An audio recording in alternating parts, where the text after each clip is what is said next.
रविवार यानी 21 जून को सूर्य ग्रहण लगने जा रहा है।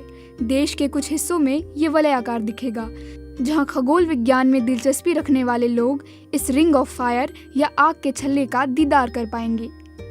हालांकि देश के ज्यादातर हिस्सों में ये सूर्य ग्रहण आंशिक ही दिखेगा। समाचार एजेंसी पीटीआई ने कोलकाता स्थित एमपी बिरला तारामंडल के निदेशक देवी प्रसाद द्वारी के हवाले से बताया कि सूर्य ग्रहण की शुरुआत राजस्थान के घरसाना में सुबह 10:12 पर होगी और ये 11:49 से वलयाकार दिखना शुरू होगा और 11:50 पर ये खत्म हो जाएगा। राजस्थान के सूरतगढ़ और अनूपगढ़, हरियाणा के सिरसा, रतिया और कुरुक्षेत्र, उत्तराखंड के देहरादून, चंबा, चमोली और जोशीमठ जैसे जगहों पर ये आग का छल्ला 1 मिनट के लिए दिखाई देगा। हालांकि पिछले साल 26 दिसंबर की तरह इस बार ये आग का छल्ला उतनी प्रमुखता से नहीं दिखेगा। देवी प्रसाद द्वारी का कहना है कि इस बार का रिंग ऑफ फायर थोड़ा संकरा होगा। उन्होंने बताया, वलयाकार सूर्य ग्रहण तब होता है जब सूर्य, चंद्रमा और पृथ्वी एक सीधी रेखा में आते हैं। असल में यह खगोलीय घटना चंद्रमा के सूरज और धरती के बीच आ जाने के कारण होती है और कुछ समय के लिए एक विशेष इलाके में अंधेरा छा जाता है। रविवार का सूर्य ग्रहण इसलिए भी खास है क्योंकि इस दौरान सूर्य रिंग ऑफ फायर की तरह दिखेगा। देश के ज्यादातर हिस्सों में लोग आंशिक सूर्य ग्रहण ही देख पाएंगे। कोलकाता में आंशिक सूर्य ग्रहण की शुरुआत सुबह 10:46 पर होगी और ये 2:17 पर खत्म हो जाएगा। दिल्ली में इसकी शुरुआत सुबह 10:20 पर होगी और ये 1:48 पर खत्म हो जाएगा। मुंबई में इसका समय सुबह 10 बजे से दोपहर 1:27 तक है। चेन्नई में 10:22 से 1:41 तक और बेंगलुरु में 10:13 से 1:31 तक ये सूर्य ग्रहण दिखाई देगा। अफ्रीका महादेश में कांगो के लोग दुनिया में सबसे पहले वलयाकार सूर्य ग्रहण का दीदार कर पाएंगे और ये भारत के राजस्थान पहुंचने से पहले दक्षिणी Sudan, Ethiopia, Yemen, Oman, Saudi Arab, Hind महासागर और पाकिस्तान से होकर गुजरेगा। भारत के बाद तिब्बत, चीन और ताइवान के लोग इसे देख पाएंगे। प्रशांत महासागर के बीच पहुंचकर ये समाप्त हो जाएगा। दुनिया में ऐसे लोग भी हैं जिनके लिए ग्रहण किसी खतरे का प्रतीक है, जैसे दुनिया के खात्मे या भयंकर उथल पुथल की चेतावनी।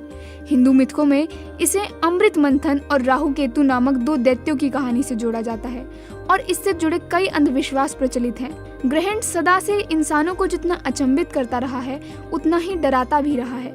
असल में जब तक मनुष्य को ग्रहण की वजहों की सही जानकारी नहीं थी, उसने असमय सूरज को घेरती इस अंधेरी छाया को लेकर कई कल्पनाएं की, कई कहानियां गढ़ी। 17वीं सदी के यूनानी कवि आर्किलकस ने कहा था कि भरी दोपहर में अंधेरा छा गया और इस अनुभव के बाद अब उन्हें किसी भी बात पर अचरज नहीं होगा। मजे की बात यह है कि आज हम ग्रहण के वैज्ञानिक कारण जानते हैं, तब भी ग्रहण से जुड़ी ये कहानियां, ये विश्वास बरकरार हैं। कैलिफोर्निया की ग्रिफिथ वेधशाला के निदेशक एडविन क्रप कहते हैं, 17वीं सदी के अंतिम वर्षों तक भी अधिकांश लोगों को मालूम नहीं था कि ग्रहण क्यों होता है या तारे क्यों टूटते हैं। हालांकि 8वीं शताब्दी से खगोल शास्त्रियों को इनके वैज्ञानिक कारणों की जानकारी थी।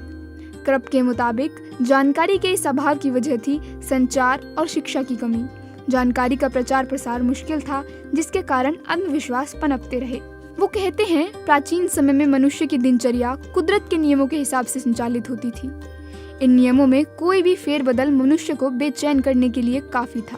प्रकाश और जीवन के स्रोत सूर्य का छिपना लोगों को डराता था और इसलिए इससे जुड़ी तरह तरह की कहानियां प्रचलित हो गई थी। सबसे व्यापक रूप था सूरज को ग्रसने वाले दानव का। एक और पश्चिमी एशिया की मान्यता थी कि ग्रहण के दौरान ड्रैगन सूरज को निगलने की कोशिश करता है और इसलिए वहां उस ड्रैगन को भगाने के लिए ढोल नगाड़े बजाए जाते थे। वहीं चीन में मान्यता थी कि सूरज को निगलने की कोशिश करने वाला दरअसल स्वर्ग का एक कुत्ता है। पेरू वासियों के मुताबिक यह एक विशाल प्यूमा था और वाइकिंग मान्यता थी कि ग्रहण के समय आसमानी भेड़ियों का जोड़ा सूरज पर हमला करता है। खगोल विज्ञानी और वेस्टर्न केप विश्वविद्यालयों में प्रोफेसर जरीटा हॉलबुक कहते हैं, ग्रहण के बारे में विभिन्न सभ्यताओं का नजरिया इस बात पर निर्भर करता है कि वहाँ प्रकृति कितनी उदार और अनुदार है। जहाँ जीवन मुश्किल है, वहाँ देवी देवताओं के भी क्रूर और डरावने होने की कल्पना की गई और इसलिए वहाँ ग्रहण से जुड़ी कहानियां भी डरावनी है। जहाँ जीवन आसान है, भरपूर खाने पीने को है, वहाँ ईश्वर या पराशक्तियों से मानव का रिश्ता बेहद प्रेमपूर्ण होता है और उनके मिथक भी ऐसे ही होते हैं। मध्यकालीन यूरोप में प्लेग और युद्धों से जनता त्रस्त रहती थी। ऐसे में सूर्य ग्रहण या चंद्र ग्रहण उन्हें बाइबल में प्रलय के वर्णन की याद दिलाता था। प्रोफेसर क्रिस फ्रेंच कहते हैं, लोग ग्रहण को प्रलय से क्यों जोड़ते थे, इसे समझना बेहद आसान है। बाइबल में उल्लेख है कि कयामत के दिन सूरज बिल्कुल काला हो जाएगा और चांद लाल रंग का हो जाएगा। सूर्य ग्रहण और चंद्र ग्रहण में क्रमशः ऐसा ही होता है। फिर लोगों का जीवन भी छोटा था और उनके जीवन में ऐसी खगोलीय घटना बमुश्किल एक बार ही घट पाती थी, इसलिए यह और भी डराती थी।